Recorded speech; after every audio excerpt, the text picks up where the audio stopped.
This is Armand at VAC Motorsports working on a race car, and this is our frame machine. As you can see here, we tie the car in, and this nose of the car was crushed.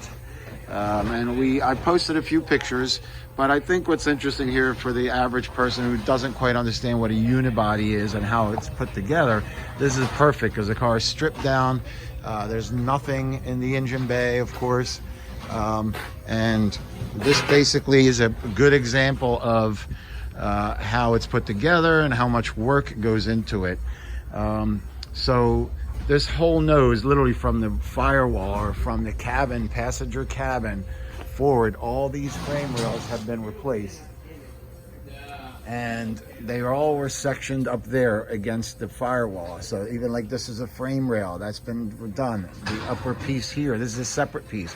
So literally it's nothing but a bunch of sheet metal pieces, like this piece here and this other piece, and each piece has to be perfectly placed and welded, even like this upper piece here, which goes underneath the cosmetic fender.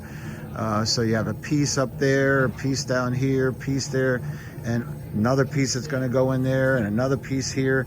These all things have to be perfectly located with screws first, and then you take measurements to make sure that like the bumper aligns properly with the fender. So right now he's fitting the fender, and you got to make sure that the gaps here are all nice, that the door opens and closes, that the bumper fits, the headlights fit.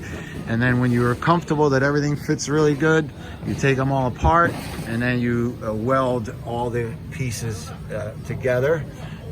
Spot welding is what it's called. In some cases you have to like drill out little holes and just fill in the welding in that spot. Now this is a race car. They actually want extra welds. And they've added like stiffening plates up here where the top of the strut is. So this car is a little different than a street car, but it's perfect in the way that it shows you how much goes into this. So this is unibody work. Unibody meaning it's all one piece in the end, but it starts off with a lot of little pieces of very light sheet metal, which is hard to believe that that's strong enough. But together, when they're united as one body, it becomes very, very strong. I hope you enjoyed this little tidbit.